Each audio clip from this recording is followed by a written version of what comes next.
Hey, soulmates, welcome to Make It Make Sense. Hello, what's going on, y'all? Hey, Gus, how are you? Pretty good, Kate. How's your 1 year treating you? This 1 year is nice. It's nice, it's It's going by nice. fast. It is. February is almost over. It is. That's Remember, crazy. they used to say January would be like the longest month. January used to always feel like the longest month, It but zipped by. this flew by. And February is too, obviously. It's a short month, but it's just a lot Right. going on astrologically, energetically. Okay. And today is what, the 10th? The 10th already. So we got what? 18 18 more days.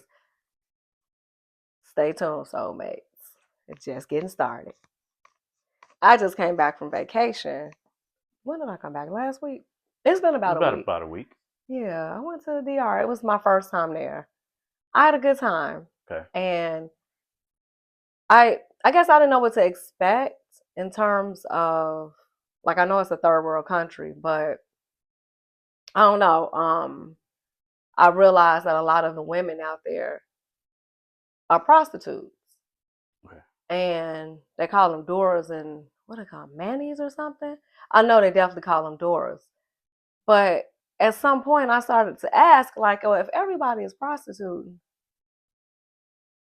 the depreciation, the value, it's not worth anything if they can get it from everybody. So how is this advantageous? Number one. Number two, is this the only option for the women? There has to be other ways for them to make money. Because truth be told, I'm quite sure they're not making that much. I heard the average monthly income was like $800 a month for the average Dominican citizen. Okay. I don't know how true that is. This is what somebody told me who I was on the trip with, who goes frequently. And I'm like, that's interesting. And he's like, well, it's a third world country. But just because it's a third world country doesn't mean they have to continue to live like third world citizens. I believe that at some point, if somebody showed them something differently or just took one of them to take the initiative to say, I'll do something else, maybe we can change this whole structure, this whole dynamic. Again, this is me thinking, I don't live in their culture. I get it. Right. But truth be told, women in this country still do it. We just don't call it Doras, and we're not all on the corner doing it. But there are women that are doing it in our country. But they try to normalize it. It may look different. But it goes to the question of why do we allow this? I just feel like worldwide, it just feels like women are always second class citizens. And we are just work our body. We are just as good as we give. Well, they say that's like the first profession. I get it. But I think it's more of a cultural thing because not just there, but also places like Brazil, like prostitution is so normalized. Why is that so in easy? Their culture.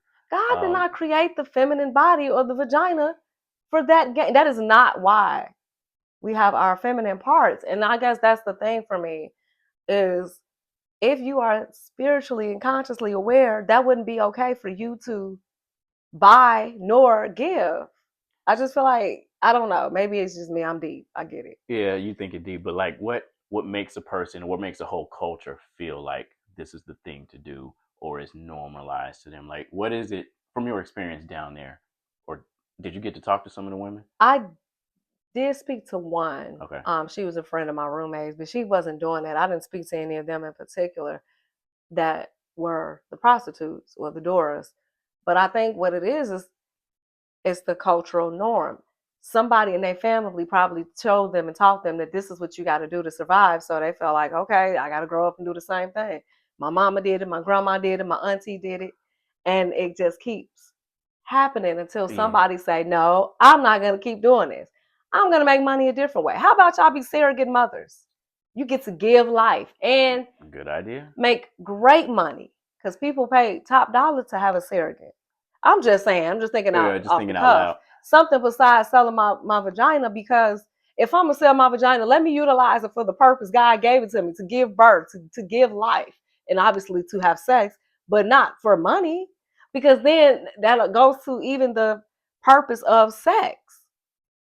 What are we having sex for? And then if you're doing it for money, how does that make you feel about sex? If you get into a relationship and you want to have that energetic exchange with that person, probably make you feel very numb. Thank you. That part. You're disconnected from your essence, your feminine essence. because you have allowed yourself to be devalued. And they're probably not even able to function in a relationship And they at that point. probably Like, can't.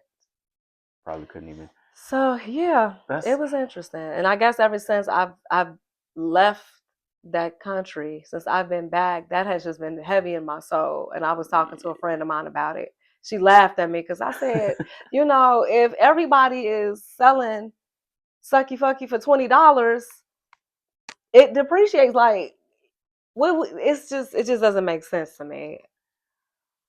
The world we live in, but this is. I think. Well, so let's translate that to how we live here in the United States, because prostitution is real here too. But I think there's so many different alternatives. There's so many different walks of life. There's so many different cultures within our country to where you got other choices. You do. Maybe they don't have so many choices. But you have to create your opportunities. We should talk about that. That's what I'm saying. No, just because you don't see the choice does not mean you don't have a choice. But that's kind of like everything else here. Like some of us, like we feel like we don't have a choice but to be gang banging or to rob each other, kill each other, right? Or until somebody teaches you or shows you, possibly introduce you to something that you were unaware of, and it might intrigue you. Or get creative. Yeah.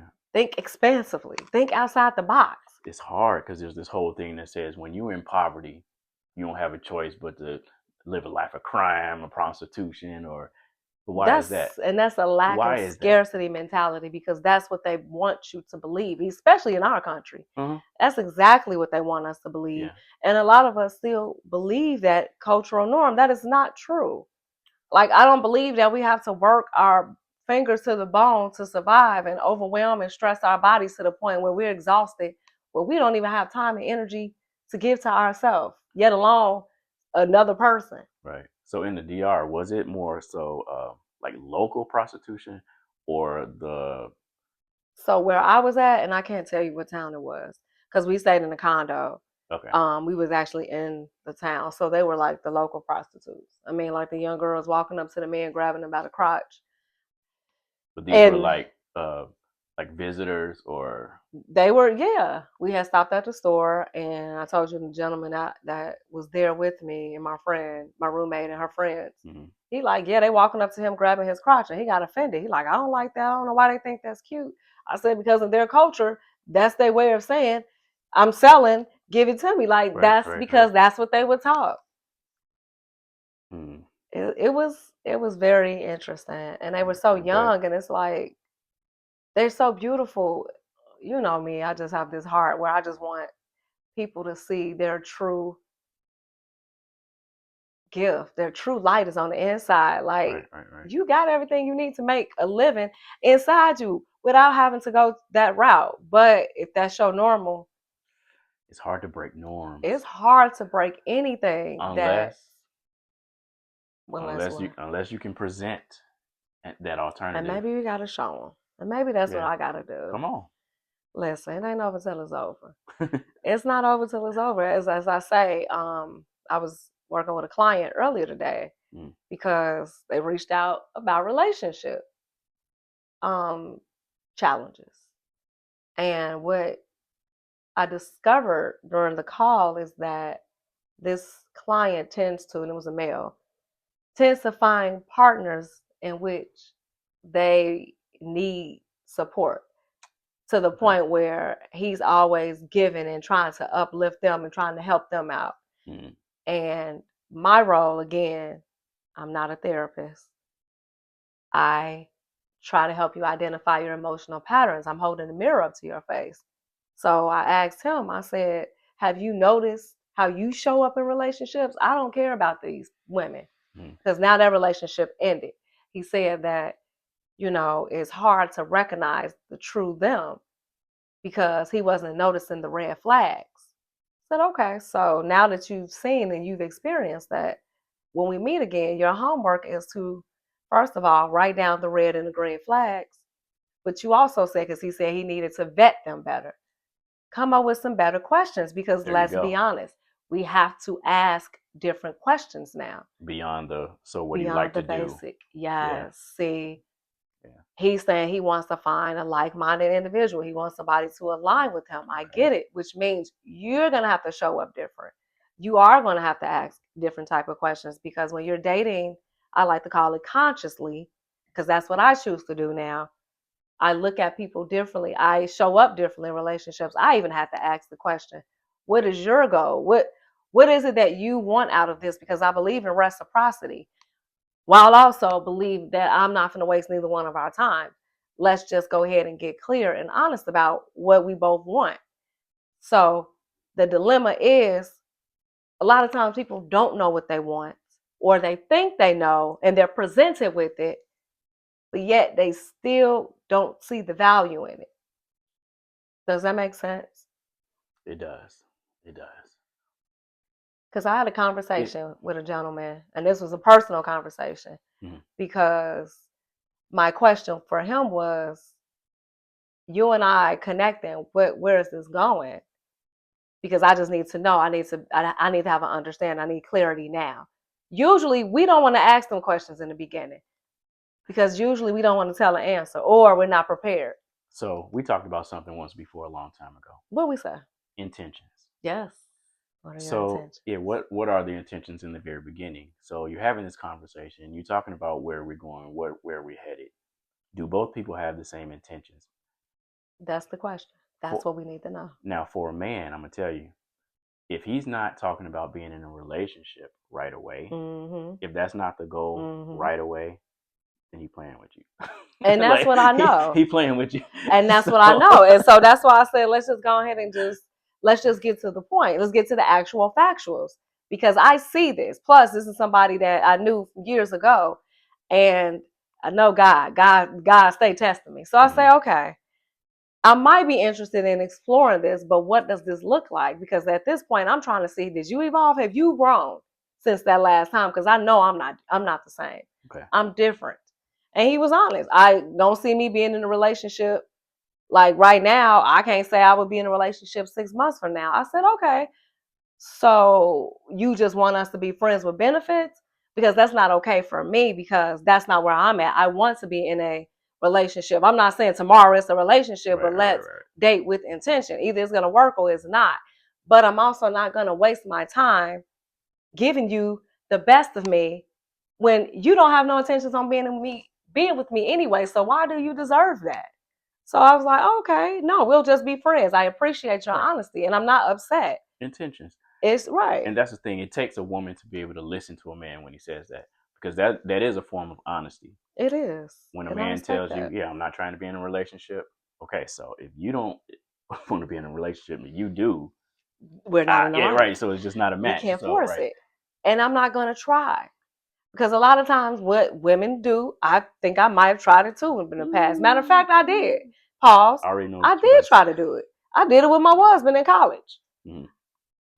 I don't want to be in a relationship. Oh, okay, I'm going to try to change you and make you want to be with me. No. That's a feminine trait. It is. All women try to do that. And I ain't got time for that. All of you at some point think that you can make a man want you so bad that he will just be in a relationship. But if a man doesn't want a relationship, he don't want it, sis. He wants sex. And that's it. And I know that. And that's what I love. Because listen, I know this. I want you to know that I know this. Right. So let's go put it on out here. Let's put it out here on the table. Right. So, because some of us don't mind that.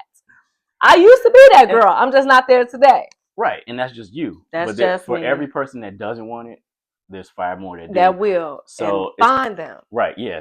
It takes that. You just find the one that wants what you want. And then you have a match. And there we go. And guess what? Ain't neither one of us waste the time nor the energy. There you go. Because we don't get that back. And I love us both enough to know that I don't want to waste your time and I don't want you to waste mine, because I want something different.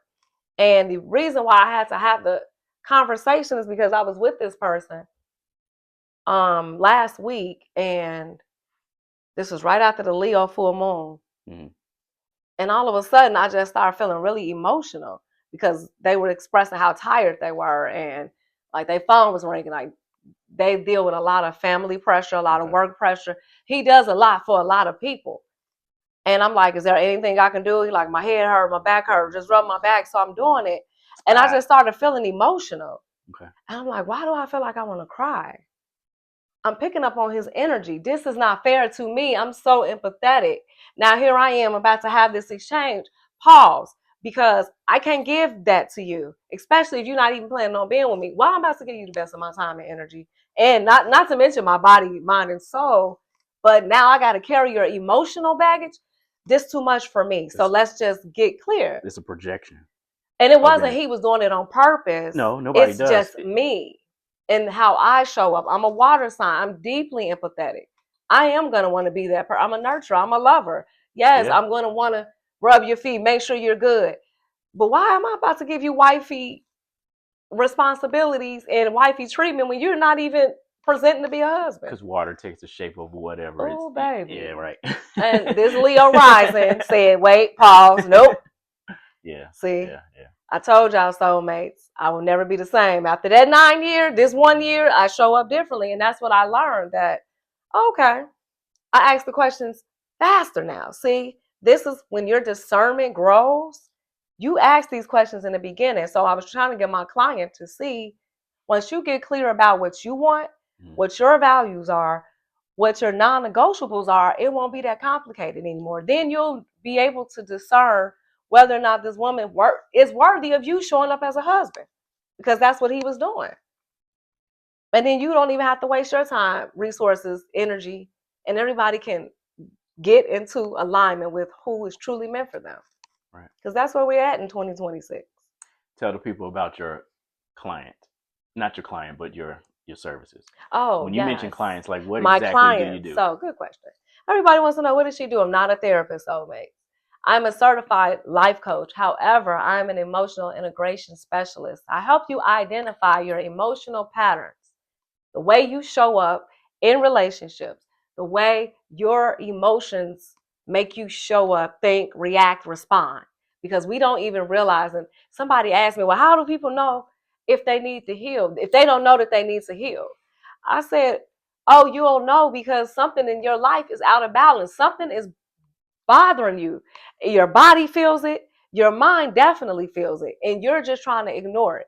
It could be your relationships, your finances. It could be your work. It could be your family. Something is out of balance in your life. And God is trying to get you to see something in the milk ain't clean. That's why I'm here. So I help people see that. I don't give you the answers. I don't coddle you. But I do put the mirror up to your face. So I ask my client, how do you need to show up differently next time? Right. So you don't keep attracting these type of women, or not even attracting, but being in relationships, because you are going to keep attracting that, because that's who you used to be. Remember, I said I tend to attract men that need to be healed because I'm a mirror for them. I was like, I had to tell my friend yesterday, I said, I'm a mirror for you. That's why we're having this conversation, because I'm putting this mirror up to you to see that you still are the same man you were years ago, and you keep making up all these excuses about why you don't want to be in a relationship. And you say you want kids, but then you don't want kids, and then you want that. He's just sounding like he didn't really know what he wanted. And I respect that, because most people don't. But you got to get honest with yourself. So that's what I'm here to help you do. Look at yourself in the mirror and be honest and real about what it is that you need to change. Because you can go to therapy. They'll help you see how you were hurt, where the trauma started. But I tell people, whoever hurt you in your past is not going to help you fix it today. It's not their responsibility. Our mothers and fathers are not going to heal us. I got to tell my husband, I can't heal you. I got to help me. Right? So that's what I do. I help people learn how to be their own medicine. That's good. By identifying it within. Because when you have that self-awareness, your emotional intelligence is involved, your mindset shifts, you start to think differently, you start to move differently, you start to date differently.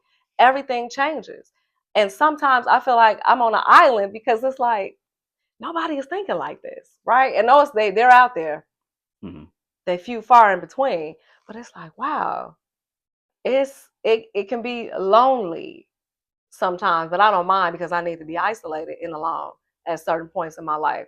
And I realize now, at the level that I'm at consciously, I do have to isolate and withdraw, because I do give off a lot of energy.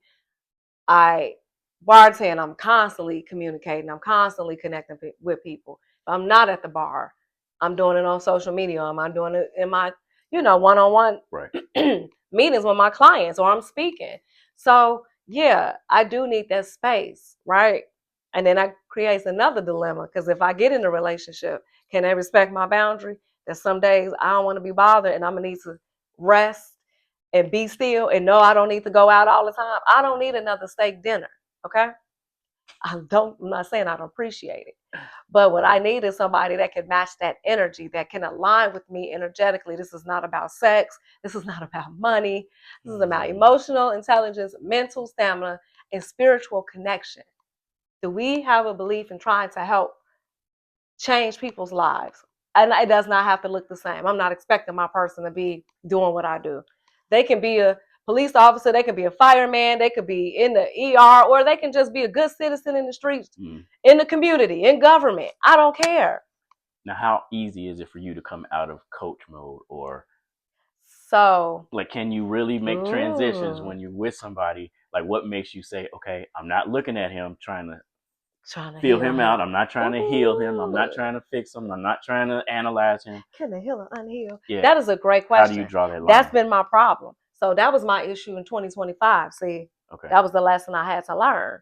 I'm not your emotional crush. That's not my job. So yes, I know how to do it now because I don't ask those follow-up questions. I had to set a boundary with myself. Now I got to hold myself accountable. So and it's not easy because that's naturally in me to be like, oh, I can see, that's why, because I did it with my ex. And I will always tell him, like, you're like this because of this happened in your past. That don't mean it's okay, though. Right. I don't know if he thought I was excusing the behavior. But again, that's not my job. That's not my job. And then if I tell you that I'm uncomfortable, or if I express how I feel and I'm your partner, that's again me trying to get you to see we're not reflecting each other's best right now. Because if I can't see me and you don't see you and me in this moment, something is out of alignment. And for me, that's and I ask myself that, do I see myself in this person? That's the question people don't never ask. But ask yourself, soulmates, do you see your reflection in the person you're laying next to at night? And most often than not, we ain't asking. We don't care because we just want the nut, the orgasm, and then we're going to keep it moving. And I'm not judging, to each their own. But I got things to do and I got priorities. I don't have time. Yeah, but people don't realize if you can see yourself in somebody else, that's the attraction right there. That is the chemistry. That's the chemistry. But we have never had that type of chemistry. Nobody taught us that that's what connection and real relationship look like. We've often been taught, oh, they look good. Oh, she fine. Oh, he fine. Because remember, I'm a 90s raised. So, the 90s was very much raunchy. Sex was, it was like, ooh, taboo and Real Sex 9 and all of this was out. So we were very much sex crazed, and we still have that mentality. You realize we don't have love making music anymore. People don't sing about love. So you don't have love songs. Nah. You see how the culture has shifted? Yeah. Prior to that, 80s, 70s, you had love making songs. People were actually still trying to work on love. Somewhere along the lines, like I say, them 90s, Poison came out. All of these songs came out, and it was like, damn, the love. We want the boning. Like, this is what this is about. And we want to get money. That's why I'm like, we have lost. Because it turned into survival mode, to where now we're not even opening ourselves up to have love, or connect with somebody. Now we're just trying to get what we can get, so we don't get hurt. Oh, so, baby, that's heavy. That's a heavy space to be in. Yeah. I don't want to get hurt. I'm trying to get what I can get. Get it while the getting is good, and then I can get out. You. Wow. Before you do whatever you're gonna do against me or whatever, I don't know, but that's where we at mentally. And we're living in fear. Yes. That's what that is. Yeah. So how are you gonna build a relationship if you already fear the worst? You already coming in this. Like I said to my friend, all I hear is fear coming out your mouth. Mm-hmm. All the reasons why you can't be in a relationship right now. Old fools used to be young fools, and you're going to be old and alone. Nobody wants to die alone. You're going to want somebody to wipe your ass, right? You're not going to have anybody. Because I don't know if they think they got to be perfect. I just really think it's because they're afraid. I truly think that. Yeah. And I feel like a man told me recently, most men always got another woman on the side. He always got a plan B in the background. I said, Yeah, but okay. that's a fear mechanism too. It is. It is. Because men ain't gonna heal, they're gonna hold. Be still. Be single. Be by yourself. Why do you have to? But I get it, because a lot of times people are using sex as an escape, as a release. I've been there, I've done it. It desensitizes us, and really it disconnects us from the true meaning and the purpose of it. And that's why I'm like, I can never date right now, because the misalignment is mind boggling. Because every man that see me, of course, he wants the bone. Yeah, no, beat it. Because I need to know how their head and heart is. And you have to have emotional intelligence. And you have to be emotionally safe and be able to communicate with a woman like me. And I don't mean to sound intimidating, but that's just the truth. A woman like you, what do you mean? Yeah, a woman like me that's so consciously aware. Like, I've done so much evolving and growing, and I've learned so many lessons from constantly being disappointed, several heartbreaks, making relationship mistakes, going through a divorce. I didn't write Healing Out Loud for nothing. I've healed. I will never go back to being that version of me. I can't. Once you see it, I can never go back. Even if I thought I could be somebody's little cuddy buddy, I wouldn't sleep at night, because I'm going against my own values. I told myself, this is not even you. You know this is not you anymore. So why would I allow myself to be back in a situation like that? But we do backpedal at times. Yeah. I can't at this point, because what I know is that it's just going to delay me from actually finding the one that's meant for me. And I don't have time for that either, because my husband is on his way. So let Beauty get out the way, because if I'm distracted in the wrong situation, then I can't find the right ones. And that's why I keep telling people, sometimes you just got to let these doors close, these people disappear, because then you can attract. We said that the last episode. But I love the fact that my client was a Black man willing to do this type of work. I had another Black man reach out, and he and his wife want to do couples therapy. He wants to find a Black therapist. And I told him I don't really have any direct connections with any. But what I do is different than that. I said, I help you recognize your patterns, your emotions, how you're showing up, the way you're communicating. I'd rather meet with you all individually first, because it starts with self. We can't work on the couple until we work on the individuals in the relationship, right? That's what I would do. And he was like, no, that sounds like something that I would probably be interested in. And I'm like, whenever you're ready, reach out, book a call. But also, I've had a male client whose girlfriend is uncomfortable with him working with me. Okay. I don't know if it's a generational thing or if it's just a woman thing. No, it's a woman thing. It's a woman thing. Okay, because he's older. That's why I said generational thing. But he'll be 60. I don't know how old she is. She got to be somewhere around, I think, 55. But he was like, she's uncomfortable with me talking to you. But then later on, when I told her we talked, and, she could tell my energy was different. She was glad that I did it. But then recently he told me again she was upset that he and I had went to grab something to eat. Again, I'm not a therapist, so I can sit here and break bread with my client because we're still having a coaching conversation. It wasn't a date. This was us meeting and doing this work. So I don't know how he presented it. I don't know if that's what she took it as, but it's always professional with me because I have his best interest in mind, because he needs to heal for his child and his children. I'm going to tell you something from a male perspective, though. Please. When it comes to professionalism versus our toxic masculinity, okay? A man in a bad relationship will instantly, like this, I know, say, I'm coming to you to talk, to heal my relationship. And then at some point say, wow, but you are sure nice. Yeah. Like, you kind of nice. How about I leave my relationship? The reason that's so easy for us to do is because we are hungry for healthy relationships. I get it. Do we know how to create healthy relationships? No, not always. But it becomes easier, at least in our minds, it's easier to jump from one thing to the next when we at home with something that we feel is not working right, and she not helping me work it out right, and I'm probably not doing the best things to make it work out right, but it seems easier to sit down and talk to somebody who's so nice and you seem to have it all together and you know how to do a relationship. So I'm telling you, from a male perspective, I know. professional or not, I get it. we become unprofessional right there I because know. you seem so approachable and easy to talk to. And so why not? I bet you You get Jesus it? didn't have those problems. So that's why I have professional contracts and There agreements. you And go. also, you pay me for my time. There you go. I keep saying I don't need another steak dinner. Instead of you trying to date me, King, how about you invest that money into helping you be a better man? Because I There you don't go. need an unhealed, broken man. I don't need you to bounce to me because you trying to figure you out. I'm not your emotional crutch. I keep telling you that I do this for a living. So respect. What Miss Badu say, respect my shit. Ta-da. I don't play about this.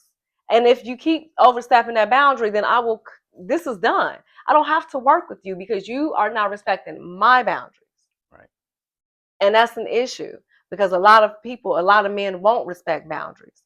They haven't. I've had that issue in the past, but I also wasn't standing firm in my boundaries. Right. That was something I just started learning how to do a few years ago. But I don't play about it now because y'all can't keep playing in my face. Would you ever consider doing like couples sessions? I would. I would start with them individually first, though. Right. Then bring them together. Most definitely, I would. Yeah. So in that situation, maybe you could offer to see her. Oh, I did. I Oh, told okay. them that. I said Okay. I would want to meet Right. with y'all individually. But no, and that's so funny you say that because there's been nothing but men that have reached out. Nothing but men. And I get it. Yeah, you think, oh, she's so safe. Oh, you're beautiful. Oh, you my wife. Sit down. Sit down. Y'all don't even know. You just think it feels good in the moment. They say that in the session? No, they Oh. say that when I meet them. I've heard it several times. I'm like, really? Yeah, Or the that's what ones I'm that I've telling you. dated, you're going to be my wife. What? Red flag. Stop.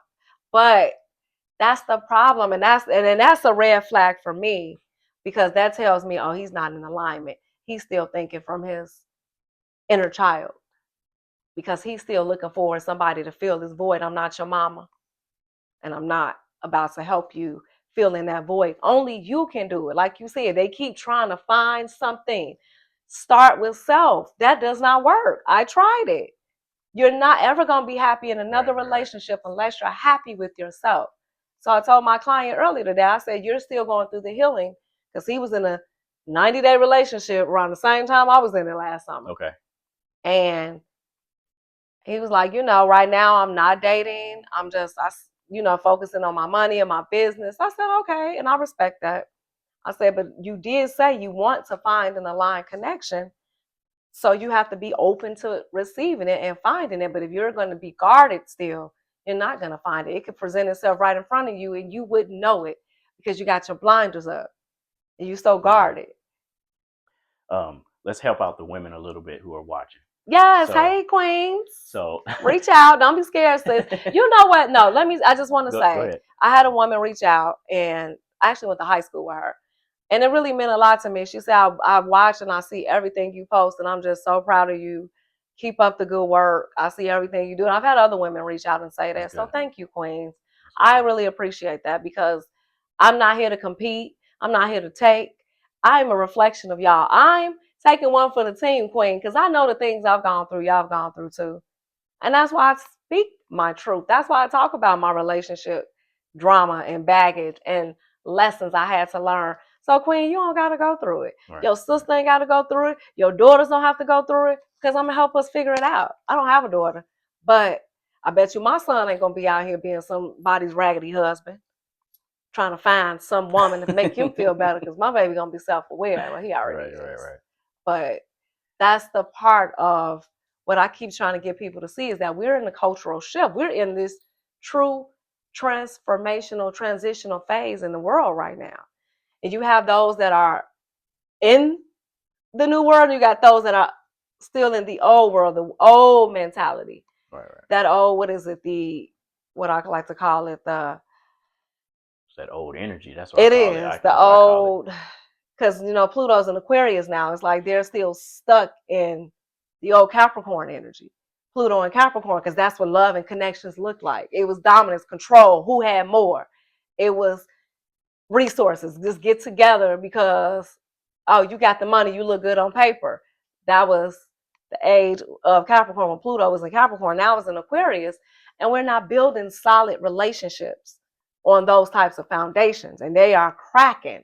And this is why people are really going through it. I can't tell you how many people have been reaching out. I keep saying this, but like it is louder and it's clearer and it's more obvious. And now when I see it, I say, okay, God, you did tell me that this was going to happen, and here it is. And people, because you get challenged the most in your relationship.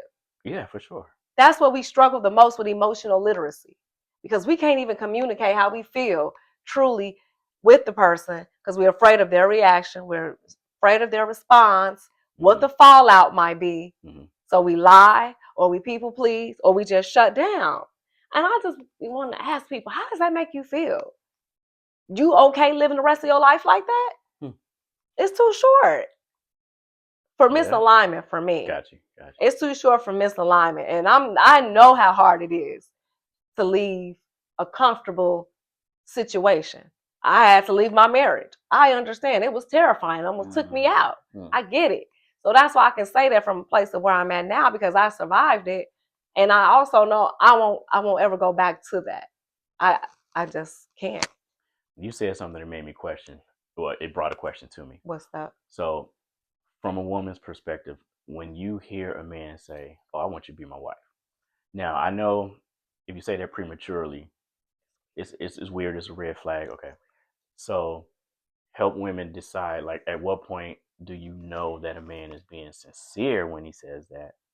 That's a form of love bombing, and no. When they say that when you first meet them, I feel first meeting. No, not that. No, I don't mean when you first meet, but I mean. That's what I mean. Just but in like, general. In general, how do you know? Because I know we say sometimes a man knows what he wants almost instantly. Okay, we say that culturally, right? Whether that's true that's or not. What they say, but, right? Yeah, we say that, but in reality, how does a woman know when someone is actually being sincere with that notion, or whether it's said verbally or not? How do you just know that he's serious? You'll know by how he shows up. Is he consistent?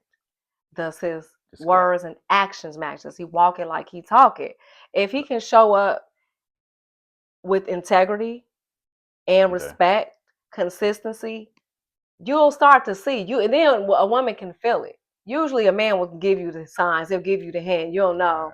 They'll start asking questions and talking about future things. And it's like, oh, okay. Later on, I ain't talking about within the first 90 days. Right. Because I had somebody do that, and they even told my friend, yeah, Kiana know I want her to be my wife. And we was even talking about it. I was like, wait, slow down. I'm not ready for that yet. I'm not ready to be your wife. I just met you. Like, we got time. I'm not rushing to be in another marriage. I already know I'm somebody's wife.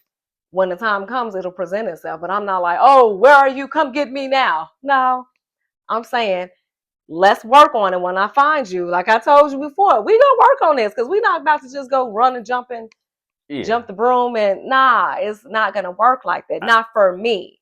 For me, I can't move fast anymore because I've always moved fast in the past. I can't move like that anymore. Yeah, I mean, men are the same way. Like, we don't necessarily want to be bombarded with talks about marriage right away. You do want that time to enjoy and have fun with the person and learn the person. Absolutely. Too.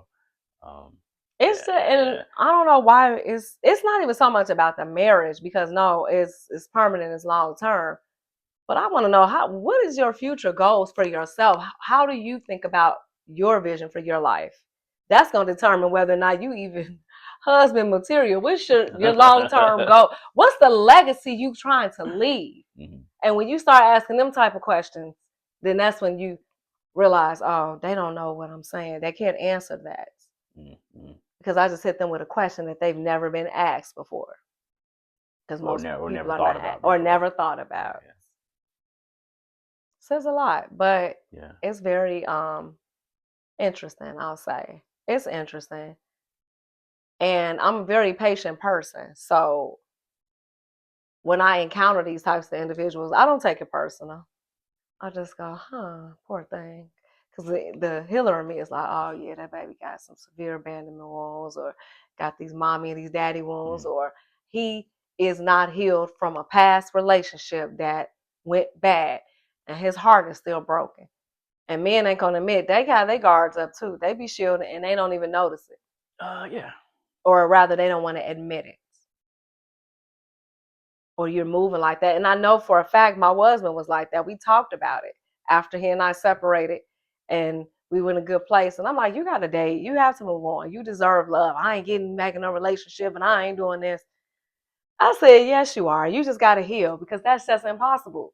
You are going to be in a relationship. And now he is, because he finally healed and opened himself up. And she had a lot of patience with him because he was stubborn as hell. And that's when I realized, like, when he and I were dating in college, he played that game with me. Mm-hmm. I'm not doing that at 42. I did that in 21 and 22. I don't have patience for somebody that don't really know what they want yet. I just don't.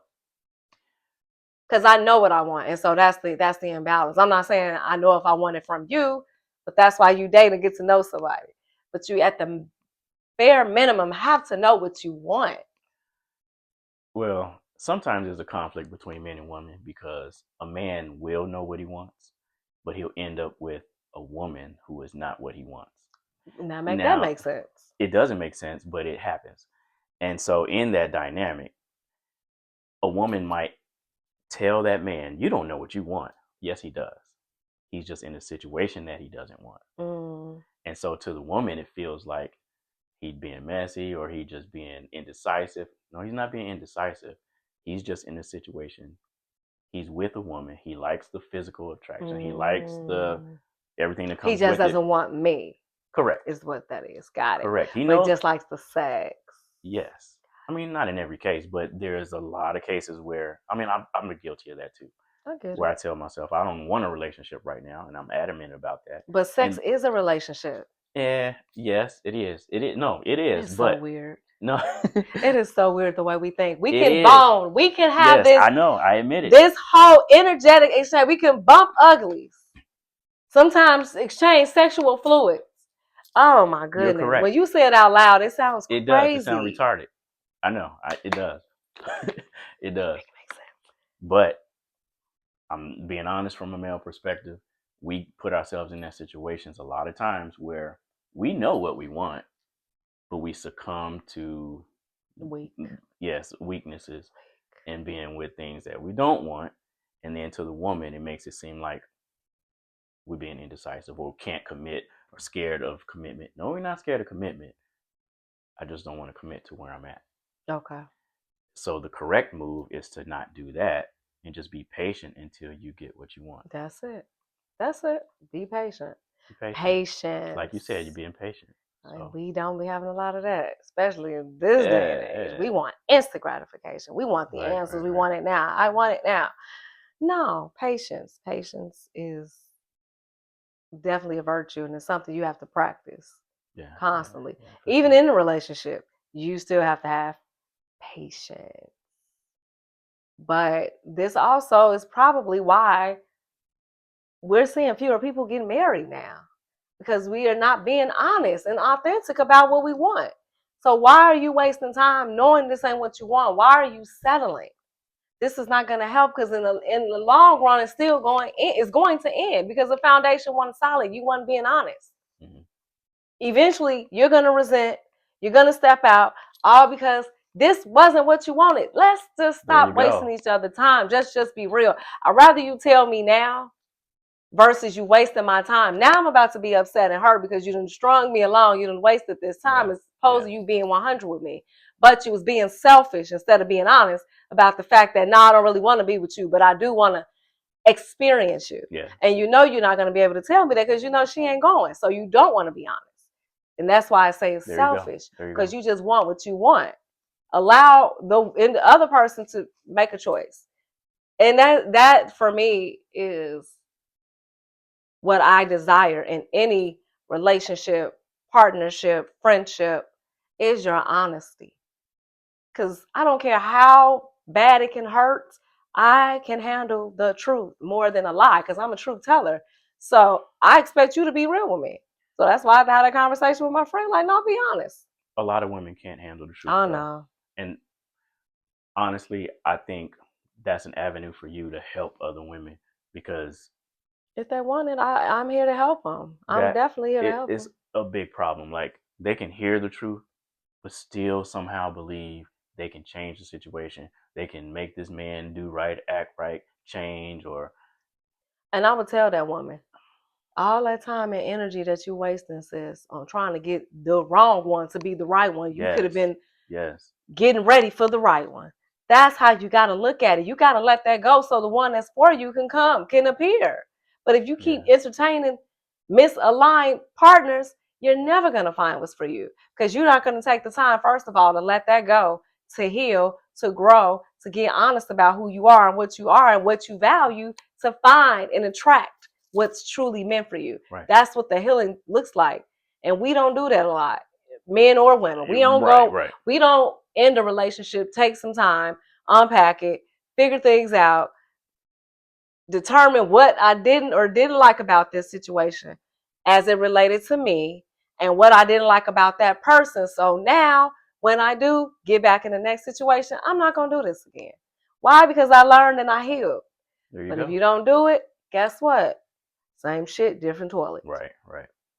And then at the same time, there's men who don't have enough self respect to get out of a situation where they're not being respected, Yeah. being strung along, or not necessarily strung along, but just, Or being used. yeah, And I used, think, occupied. yeah.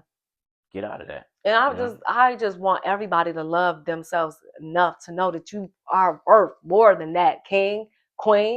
You're worth more than just settling because somebody paying a bill or because they look good on paper. I had somebody say, I usually date up. Oh, okay. Okay.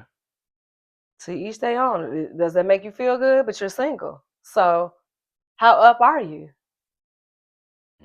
But again, that's the foundation I keep saying. We're dismantling that. The relationships don't suffice.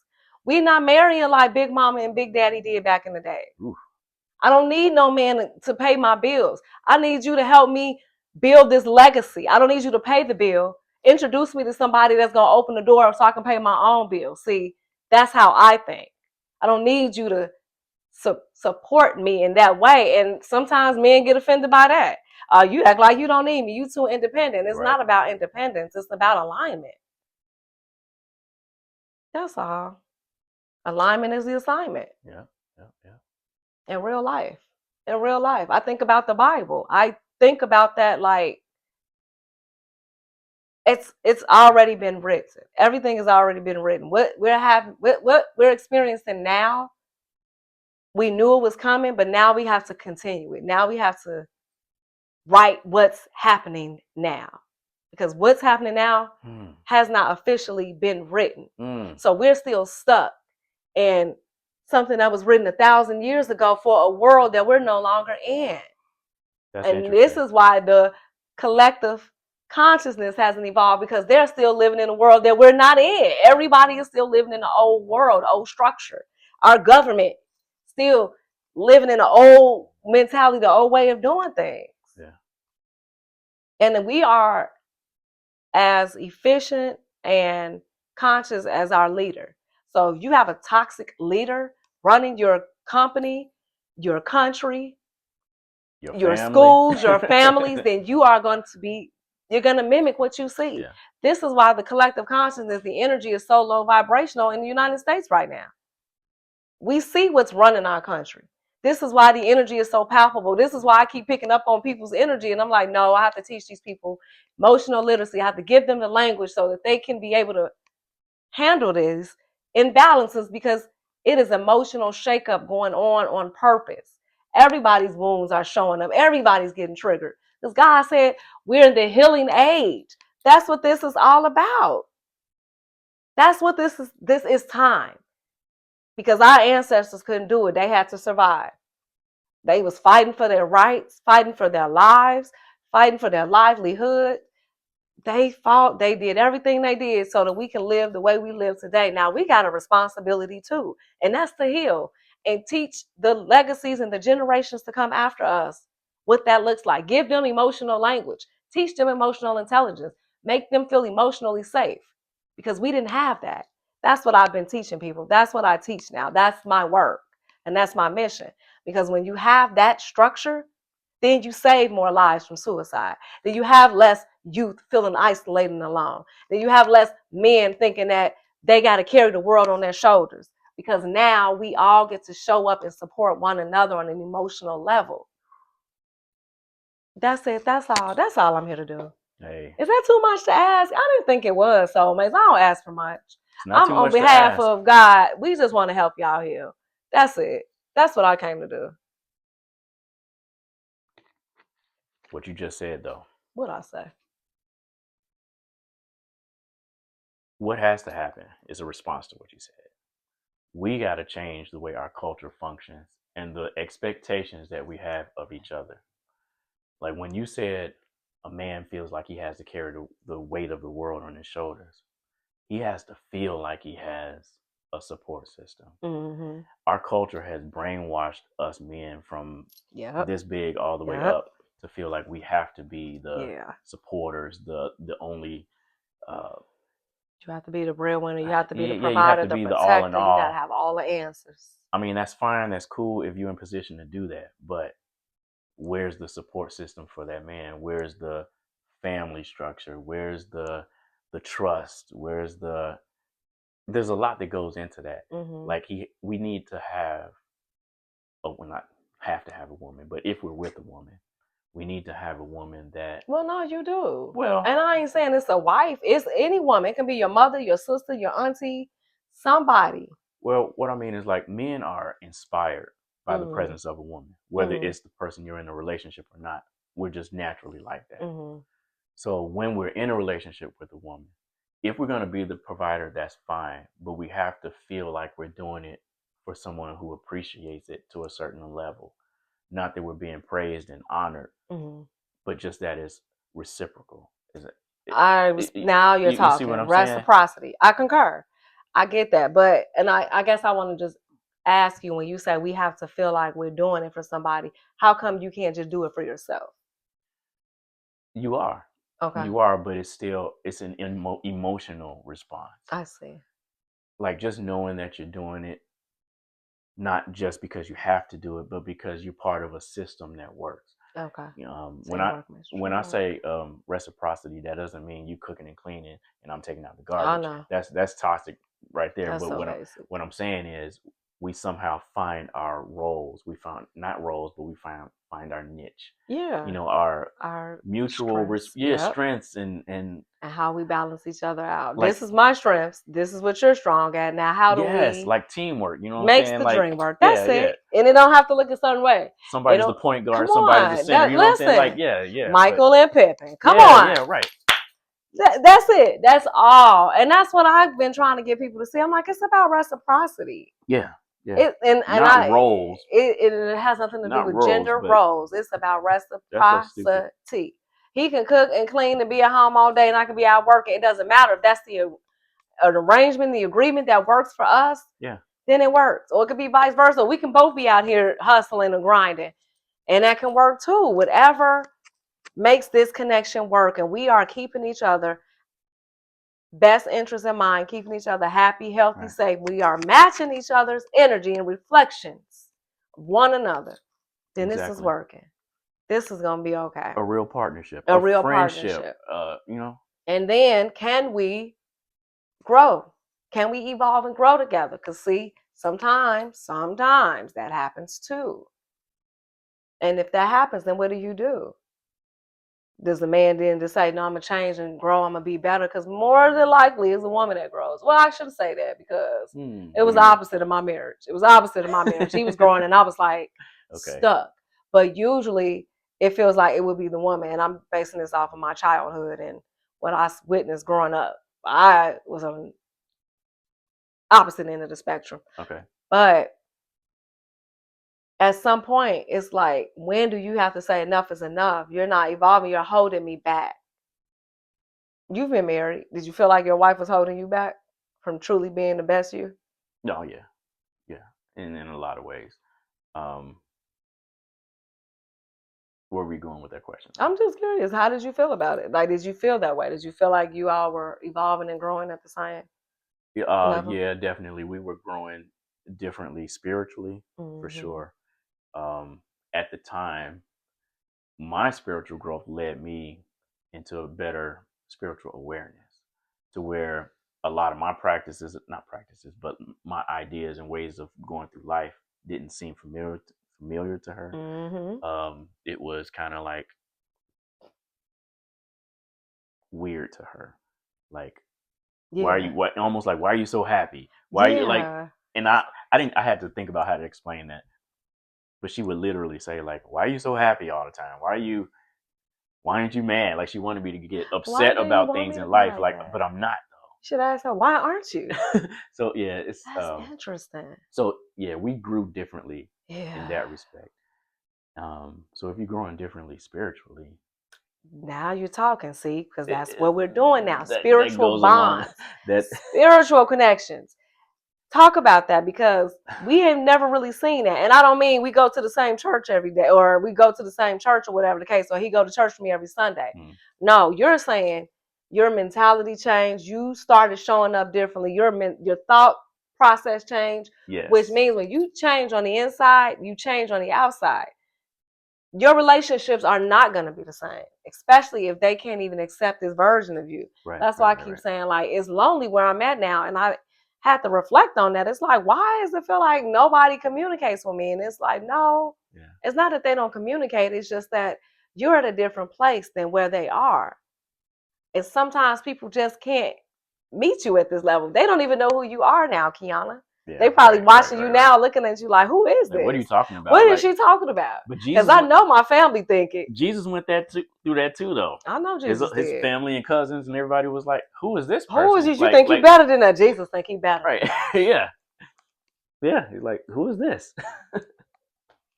And then he found 12 of them. Right. That's why he said Well, 11. he That's couldn't do one of nothing, them couldn't do no shady. miracles at And it all was because nothing they, you could do. Right. And it doesn't mean you stop loving them. You can never stop loving because love yeah, does right. not disappear. It But was, I also had to realize that, and for me personally, I was that emotional crush for my family. They called me to talk about gossip or to talk about somebody else in the family or yeah, to express that they're not doing well. And I love them and I pray for them, but I don't have the capacity now. yeah. They know they can't call me and gossip. I don't Right, have right, right, time. right, Find right, somebody right, else to right. do it. Don't talk about me to my back. Talk to me to my front. Yeah. Because if you gossiping about them to me, then what you saying about me to them? And this is why we can't help each other heal and grow in our families when we do toxic stuff like that. I'm suffering and struggling with mental health challenges, and my family didn't know, but they can call and gossip. And I love y'all, no disrespect, but this Right, is right, not right. just my family. This is a lot of Yeah, all the way families. around. It Yeah. is. So that's why I say it only take one person to just say, no, I'm not going to live like that. And we got it honestly. My mom was one of 8. She had 7 sisters, 1 brother. So Yeah. it's a lot of women. My grandma used to like to be on the phone and gossip. I Yeah. get it. That was the way things were Right. back then. But then growth doesn't necessarily have to mean separation. It Some don't, but It doesn't have to, but if it gets to that point, if some, like you started with your question, if somebody is stagnating your growth, that part, that's the that point. part, Yeah, you're gonna have to. that part. And back to my marriage, like she went through her own growth period, Yeah. but at a different time. Yeah. Yep. And but That happens. it was just not in alignment at the right time. And So if that was to happen, because I think when I was in my marriage, that's what was happening. And I just was so stubborn. okay. And because I wasn't communicating, I also couldn't tell you what I was feeling. I just knew something wasn't right. And I'm not feeling whatever this is. I couldn't tell you that. I don't know how to deal with it. I don't know how to be a wife because we didn't have the conversation. I don't know if this is just too much for me, and I don't know how to tell you that. And I really want you to show up for me emotionally, but I don't know how to tell you that because I'm afraid you're gonna get mad and the marriage is over, and it's still ruined the marriage. See, Yeah. that's why I keep saying like you just gotta be real with yourself first, and if that person is with you and they say they love you, you gotta tell them the truth. But what's interesting about your situation is you all worked together for so long So before the long. marriage. And then so for you to say you don't know how to be a wife, Listen, you were already that's a so fun. I partner had enough. always been playing house. We had been playing Right. house for You years. were already a partner. And a mother, But at some yes. point you had to decide, am I being a wife? No, what happened was I was told you're not acting like a wife. And I said, wait, what? But I'm not. after already being together. But I had thought, because I didn't realize you had expectations. You wanted my behavior to change. That's we didn't what have I'm that getting conversation. at. Right. Because like you said, we had been living together for years. Our son was born. He was 5 when we got married. So I'm like, I thought I was already doing it. I thought this was just a piece of paper to seal the deal. The expectation changed. That because part.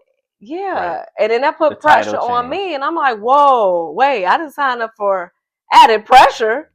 Right. This wasn't it. So now you done signed up for a job. Listen, and it felt like it. I was like, wait, pause. But see, that's how I know the next relationship I'm in, man, it's gonna be different. It's gonna start off as a friendship.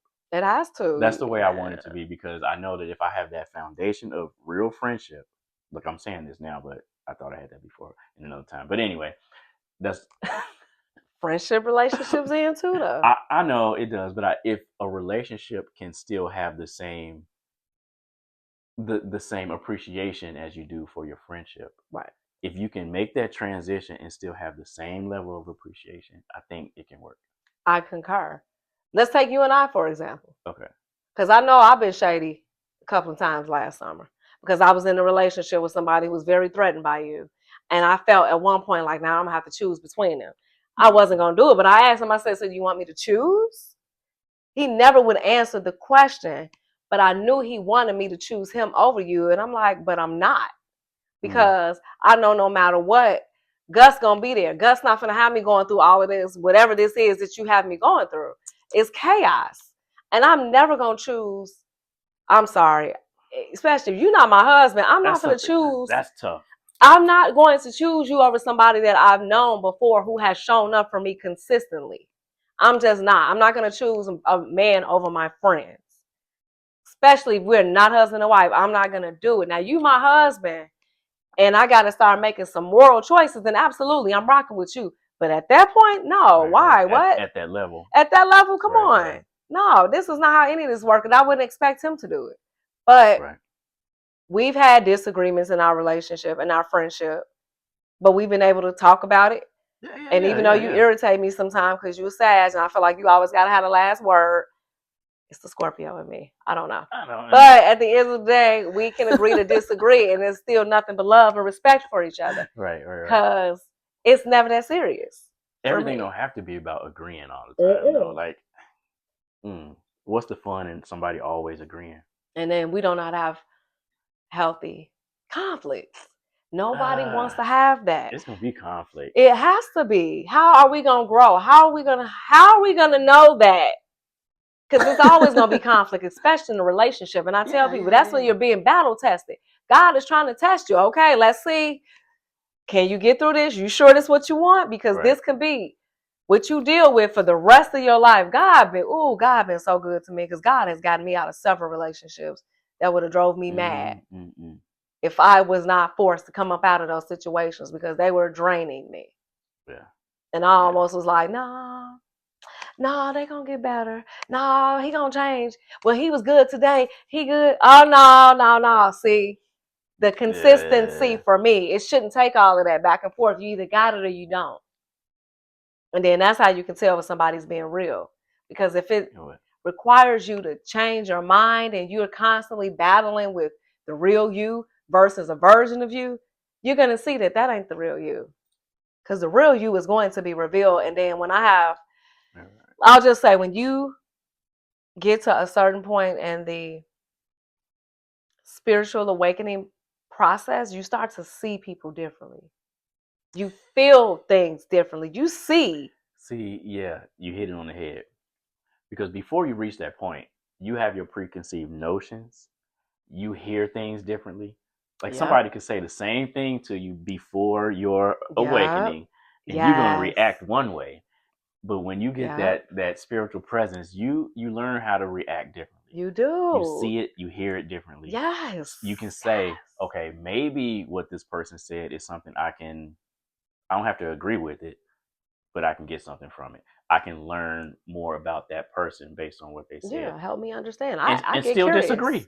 and still disagree because I Right. get curious. I'm gonna ask questions. One thing I'm gonna do, Right. I'm gonna ask 21 questions. I'm definitely am because I want to understand you better. Even if I can't agree, Right.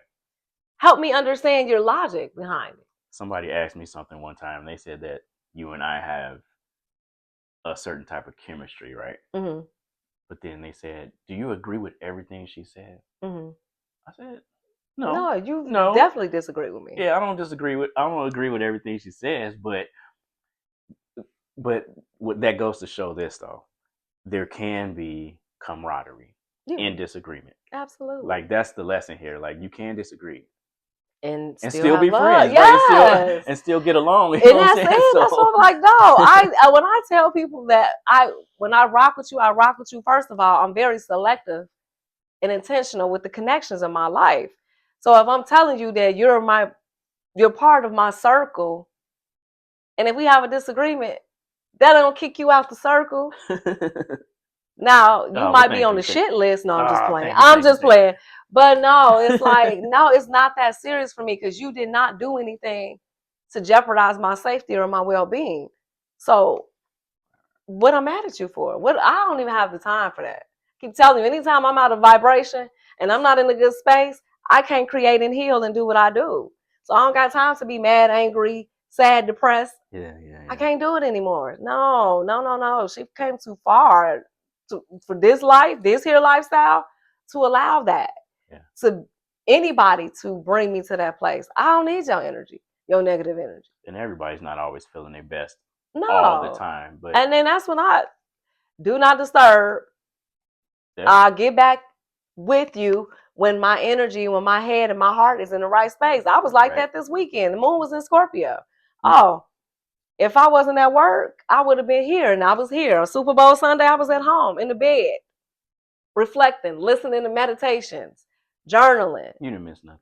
I know. I didn't watch it no way. I never You watched not it. miss nothing with that. It wasn't like I wanted to see the Super Bowl show. The halftime, like it was like everything was uneventful for me. I was doing exactly what God was calling me to do this weekend, and I was just sitting in stillness. And then Monday, I woke up like, let's get it. It was on and popping. Now I'm communicating. Now I'm handling things. That's the balancing thing that I keep saying. Like, if I get in a relationship, are they gonna be able to understand that I'm about to disconnect?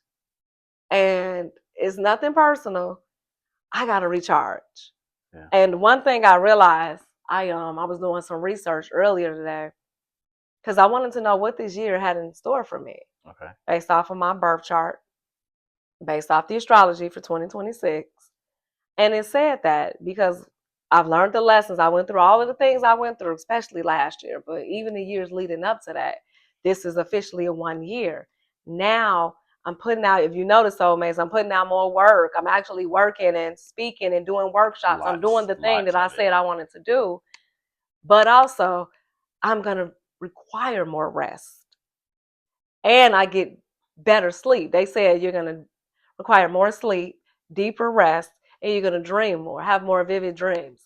Now, that is facts. Me too. That is facts. And that's part of the spiritual process. That's part of the spiritual evolution, awakening, the part people probably don't really talk about. When I tell people, like, when you come into that spiritual path, it's like certain things shift, things that you never paid attention to before. Your awareness grows. I remember my dreams. I write them down. Mm-hmm. I go into chat now because I say, help me understand what this means. Some of them I can understand. I know what the water represents. I know what babies represent. But some of the things I couldn't understand. So it helps me determine that now. And I'm like, okay. Come on, team. Come on, ancestors. Come on, God. Y'all talking to your girl in her sleep. Right. And I've always been a dreamer. I can still remember dreams from when I was a little girl. Oh, me too. But I didn't understand. I thought it was so weird. I'm like, these dreams are like movies all the time. That's just a gift that I never really like paid attention to until I had the awakening. And when I read that, I said, oh, they are not lying because my rest has been on point. Like I get good sleep. And I'm grateful because I need it because it requires a lot of energy now. It does. And I'm not saying like awakening and being awake is not for the weak. It's not. It is not for the weak. And I remember going through this process, like asking God and myself, are you sure you're ready for this? Because you realize you're going to have to walk away from certain people in certain circumstances, and certain things you're going to have to leave and can't come with you. I asked myself that last year, and I said, God, I'm doing this for you because I know my purpose and I know what God has done for me. I don't care if you don't believe in God, soulmates. I believe in a higher power. I believe in something greater than me.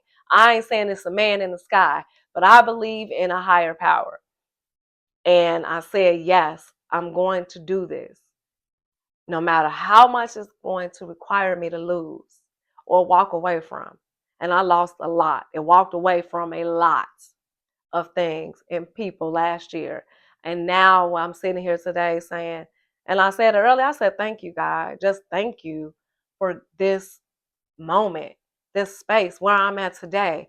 Because this time last year, I did not know how I was going to make it. I was just praying and creating and journaling, and Gus like, hey, let's do this. Oh, okay, yay. I don't know, but God, send me like-minded people to help me do this work because I can't do it by myself. I'm still looking for more soulmates to co-create with.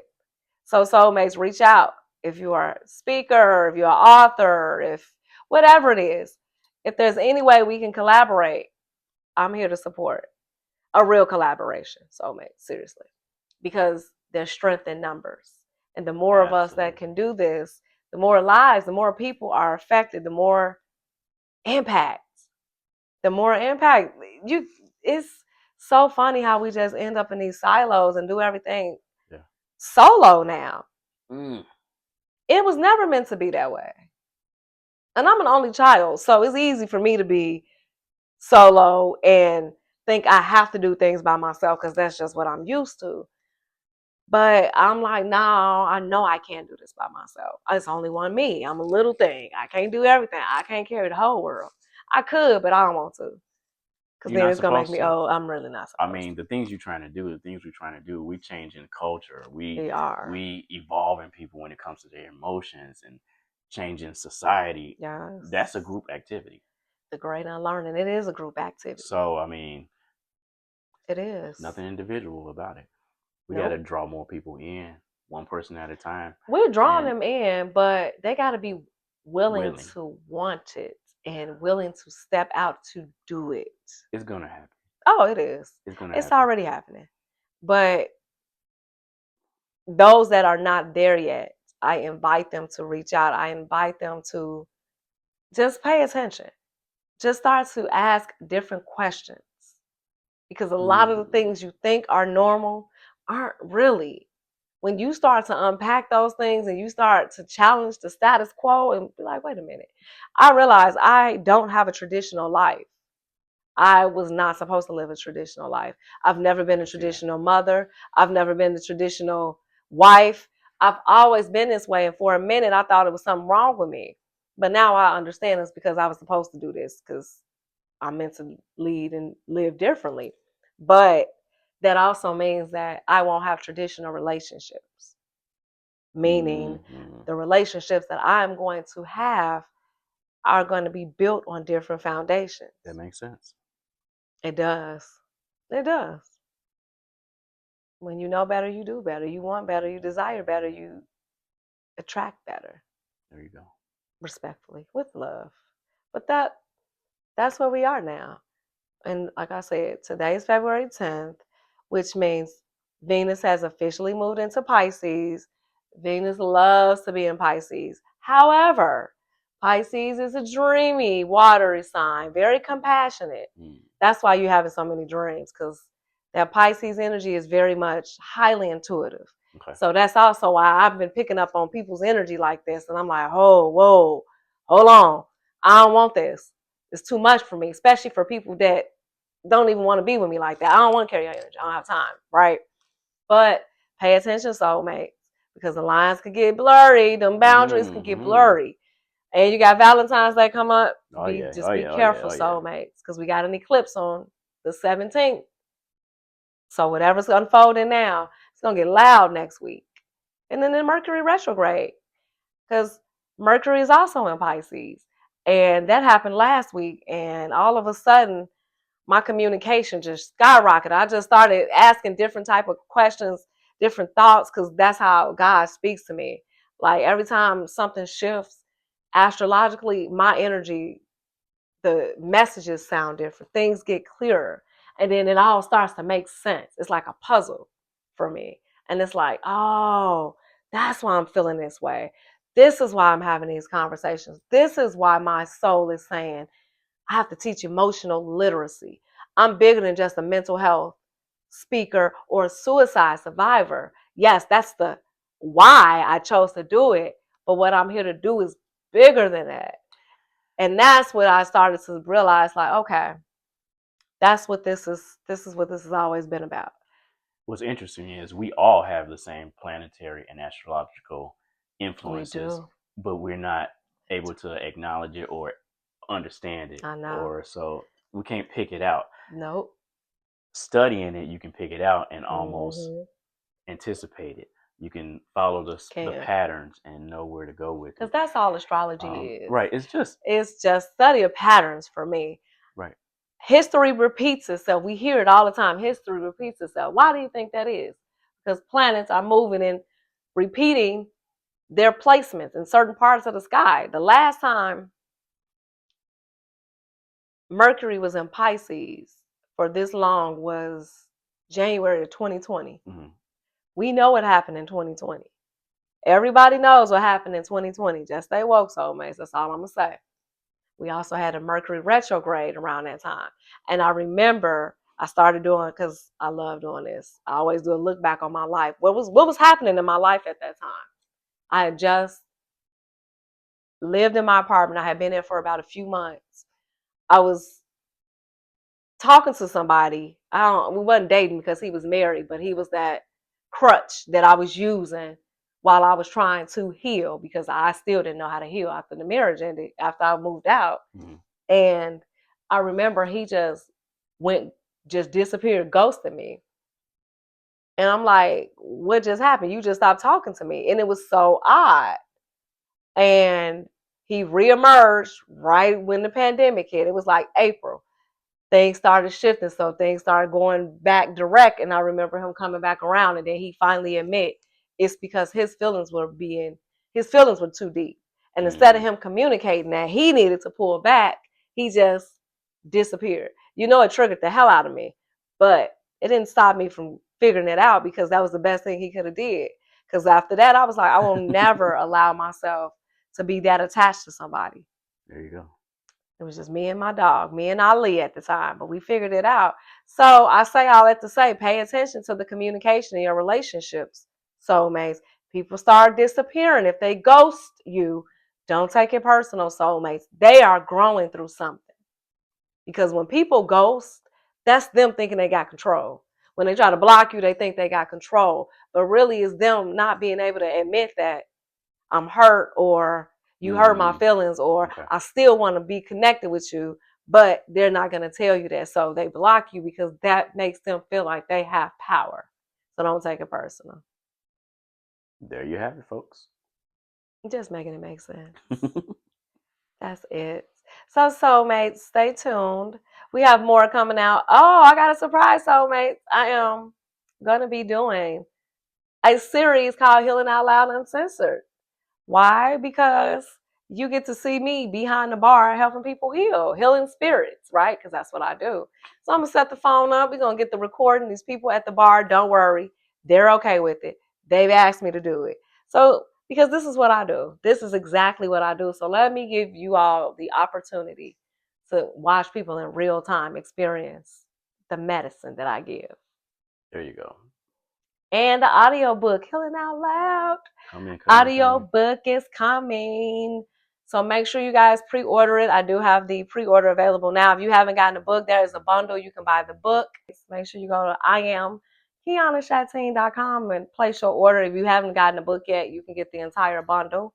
I'll give you the book now, but when the audio book comes, you'll be the first to get access to it. So make sure you guys check it out. The audio book.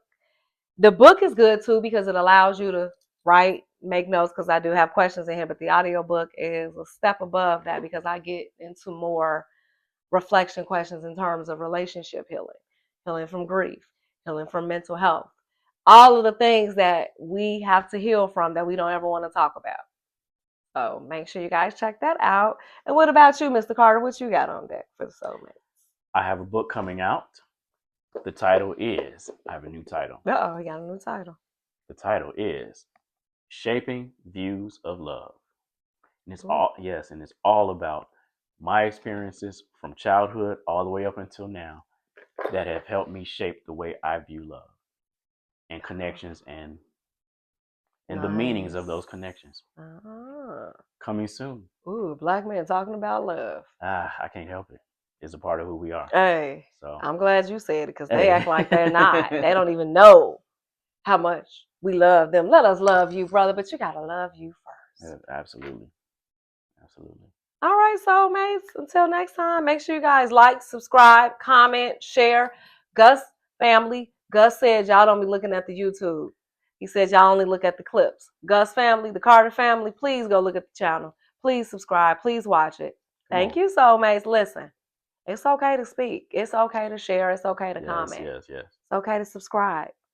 It costs nothing. It costs you nothing to do that. So let's get it. Thank you, soulmates. Love you. Until next time.